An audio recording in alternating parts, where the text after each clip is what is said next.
So to any viewers on my channel, y'all know most of my content mainly revolves around anime and manga, but with it now being over a year since my Beyblade video came out, I thought it would be an appropriate time to talk about another one of my personal favorite childhood franchises. And as you read by the title, I'm talking about Pokemon. Now when it comes to Pokemon, I could talk about multiple different things, whether it be the anime, the manga, or even the card game. But today, I'm specifically talking about the main series games. Now these games are undoubtedly my favorite thing to come out of this franchise, with each generation having at least something special about them, with Gen 1 being classic status and giving the franchise a strong start, Gen 2 and Gen 3 expanding the world and giving us our first proper post games, and even the 3DS and Nintendo Switch generations, while not the greatest games ever, they still have things about them that I really appreciate, like X and Y introducing Mega Evolution, or even Sword and Shield introducing Gigantamaxing. But out of all the games, my personal favorite ones come out of the DS era. Diamond and Pearl were really great additions to the franchise, along with Platinum, especially Platinum. They had a great story and absolutely abundant post game, and one of, if not the most iconic champion battle with Cynthia. Then you have the Gen 2 remakes, Heart Gold and Soul Silver, both of which improved in areas that the original games were lacking in, along with adding even more content. It also had the partner Pokemon mechanic, which basically allowed one of your Pokemon to follow you around, and this is something that when looking back at it was genuinely ahead of its time. Oh, and I can't talk about the Gen 4 games or the Gen 2 remakes without mentioning the music. I mean, don't get it twisted, this franchise has always had good music, but dog, Game Freak absolutely snapped when they did the OSTs for these games. The amount of variety and different vibes that they're able to catch is insane, especially with Diamond, Pearl, and Platinum. It can go from calm and peaceful tracks like Route 216 or the Lake OSTs, to your intense and hard-hitting tracks like Giratina's and Cynthia's themes. They even managed to capture creepy OSTs well, like with the Old Chateau or the Distortion World tracks, which do really well at enhancing the ominous atmosphere of these two locations. The Gen 2 remakes as well have their own fair share of great tracks. Of course, they're all remade from the original games, but they sound so good, like the Champion OST or the National Park themes. Again, doing really well at capturing different vibes. And honestly, I think all these accomplished in terms of bringing new things to the franchise, along with making them interesting, and they truly deserve their own videos. But today, however, these aren't the games that I want to focus on. As most of you know, these aren't the only main series games that were on the Nintendo DS, because in 2010, Game Freak would go on to make another main series generation, and these will be the last ones added to the console. And of course, these games would go on to be Pokemon Black and White. Now I know there's like a billion videos talking about this generation already, but I'm gonna add my 2 cents in anyway. Over the past year and a half, I've replayed all the Generation 5 games, mainly for nostalgia purposes, and I think it's safe to say that this is still my favorite Pokemon generation. Now these games will go on to be huge game changers for the franchise. It focused a lot more on its plot and story compared to other Pokemon games, even getting their own direct sequels, Black and White 2. Game Freak also experimented with a lot of new things in these games, like its graphics sort of being this hybrid between 2D designs mixed in with 3D elements. These were also the first games to have animated in-battle sprites, and also the first generation to introduce not just double battling, but triple battles, along with introducing new seasons, merging the Poke Center and the Pokemart together, and being the generation with the most new Pokemon at a whopping 156, just 5 more than the first generation. As you could tell, Black and White was just packed with new things, and it was really like a soft reboot for the franchise, and I think they executed a lot of this new stuff really well, which looking back at it now, it's kind of crazy just how much these games got absolutely dogged on when they first came out. Some people weren't too big on the newer mechanics, or the fact that you could only use new Pokemon within this region, but another huge complaint was the Pokemon themselves, mainly when it came to their designs, with Garbodor, Trubbish, and the Vanillix line being some of the biggest targets, which while not being the greatest designs ever, Pokemon has always had a history of questionable designs. I mean, Muck and Grimer are literally just purple sewer sludge, and Voltorb and Electrode, which are literally just Pokeballs with eyes on them, which is crazy because I think Gen 5 did this whole concept better with Fungus and Amoonguss. Another reason that I think this generation got a lot of hate was because of the anime. For some reason, Ash's character was dumbed down so much that he just felt out of character. Along with a lot of other questionable writing decisions, the Black and White anime is pretty looked down upon. But over the past several years, the opinion on Gen 5 has completely shifted, and it's a lot more positive now. Now getting into the actual games themselves, this generation takes place in the Unova region, which is based off the great old US of A. Now both Black and White are huge games. The main story is a bit longer than most other Pokemon games, and you also have the post-game content, which contains a whole plethora of other things. Black and White 2 are also huge games, but I'll get to those later. Anyways though, Black and White starts off like most other games in the franchise. You choose who you want to play as, in this case it's Hilbert or Hilda. Then you choose your starter. For me personally, I'm Team Oshawa all day. And then you get introduced to your rival, or shall I say rivals, because this is the first main series game to have multiple rivals, with Charon and Bianca being the main two throughout the games. Charon is similar to most other rivals in previous games, in that he wants to get stronger, get all the gym badges, and of course become champion. Bianca on the other hand, while she does start off as a trainer, she slowly starts to question more if she wants to continue this journey, and even her father tries to convince her to stop, but she continues nonetheless, though she does eventually start working for for the professor this generation, Professor Juniper, and we see more of that in Black and White too. Overall, I think they're both well-written characters, especially with this being Game Freak's first time doing the multiple rival thing. Now, after leaving the first town, we very early on into the game get introduced to the main villain group, who is no other than Team Plasma, along with their leader Getsis. Now, compared to all the other villain groups in this franchise, Team Plasma is definitely the most extreme. These guys are straight up T-words. I don't know if I can say the actual word on YouTube, so we're just gonna call them that. The main goal is to liberate all Pokemon, which doesn't sound too bad on paper, but the methods they use in trying to do so are a bit much to say the least. After this first interaction though, we're introduced to our third rival and the son of Getsis, N. Now this guy, I ain't even gonna lie, genuinely top 3 rivals in the franchise, and y'all are gonna see why later on in the video. As a matter of fact, I'll come back to the story later on. I kinda just wanted to get the basics out of the way first. Now I'm gonna talk about my personal favorite things about the game, starting on the graphics. I briefly mentioned earlier how Game Freak experimented with both 2D and 3D and mixing them together, which they did a bit of in Heart Gold and Soul Silver, but I'd say here they really perfected it, and I gotta say I really do love this style. And I feel like it's really at its best when looking at some of the cities and towns. You got places like Nimbasa City, the Strelton City with its giant airplane runway, and of course you have the Virgin exclusive post-game locations, Black City and White Forest, which while not having the most content within them, from a visual standpoint, I think they look really cool. But out of all locations, undoubtedly my favorite has to be Casellia City, basically Pokemon's version of New York. This place is huge and there's so many things you can do within it. What's also cool is that there's constantly people walking around in the city. Usually in Pokemon cities, the NPCs just stand around. So seeing this for the first time was such a switch up, but so damn cool. Along with the fact they have their own dialogue when you walk past them, which just adds so much more life to this place. Another area I think the graphics really shine in is the Pokemon gyms. A lot of the gym puzzles show off how well blended the 2D and 3D aspects are, and they do really well at matching the gym type, like the flying type gym literally shooting you into the air, or like the dragon type gym where you have to walk over these dragon heads. Speaking of gyms though, the gym leaders this generation were so memorable for me. Leaders like Alyssa and Clay, who's literally a whole cowboy, were some really fun characters. Some of the gym leaders also had some really memorable battles, even though I was getting cooked in some of them. Like no bullshit, Lenore's Watchhog was literally the bane of my existence at one point. I also do want to give a quick mention to the Elite Four this generation, each of which are iconic in their own right. They have pretty cool designs and also have really cool aesthetics, but the cherry on top with them is the music that plays during their battles, which I currently have playing in the background. This track is a certified banger, and it perfectly captures the intensity of their fights. Speaking of music though,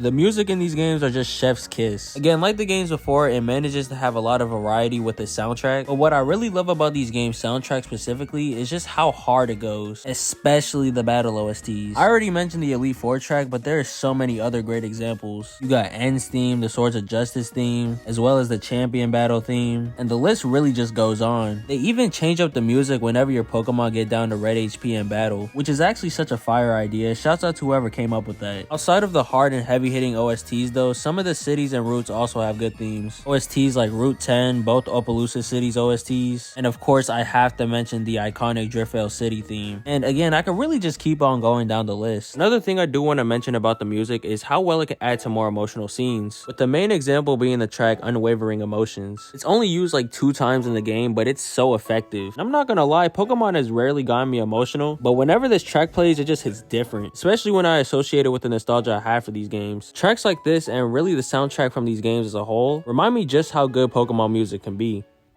Now that I've talked about most of my favorite things from these games, I want to circle back to the story. So for most Pokemon games, the story doesn't really reach its climax until after the 7th gym. Before that, it's mainly just build up. But usually at this point though, you defeat the main villain group, catch the main legendary of the game, and then get the 8th gym badge. And of course after this, you go to the Pokemon League and become champion. This game on the other hand says screw all that, we're doing our own thing. So basically after you defeat the Elite Four, you go down to fight the champion Alder. But once you get down to his room, you see him talking to N, and we find out that N has already defeated him. Now by this point, N already has Reshiram or Zekrom depending on which game you're playing, and you, the player, will either have the Light or Dark Stone, which will then awaken the opposing legendary and the two will fight. And in order to do this in a proper location, N does this.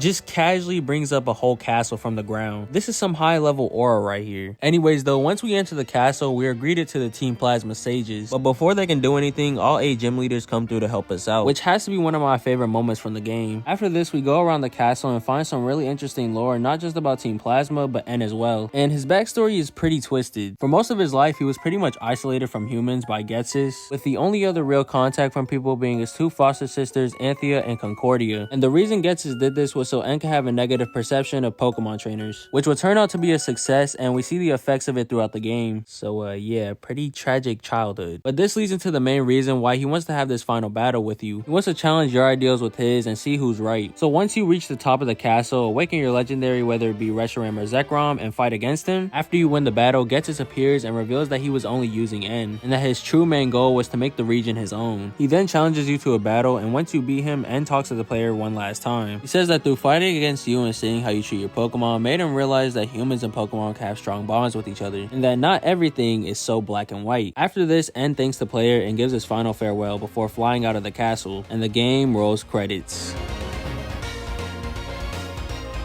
Now y'all see what I mean when I say that N is one of, if not the best Pokemon rival. There's so much depth within his character, and the themes that it covers were handled so well, and it's really just one of the many things that make Pokemon Black and White so peak. Alright, so I know earlier in the video that I said I was going to talk about Black and White 2, but the original plan for this video was to be up before Christmas, but I haven't quite finished that portion of the video yet. So instead, I'll be making a second video talking about these sequels, and I expect it to be out within the coming weeks, so stay tuned if you're interested. With all that being said though, I'm going to end the video here. Like the video and subscribe to the channel if you haven't already. Thanks for watching, and I'll catch you all in the next video.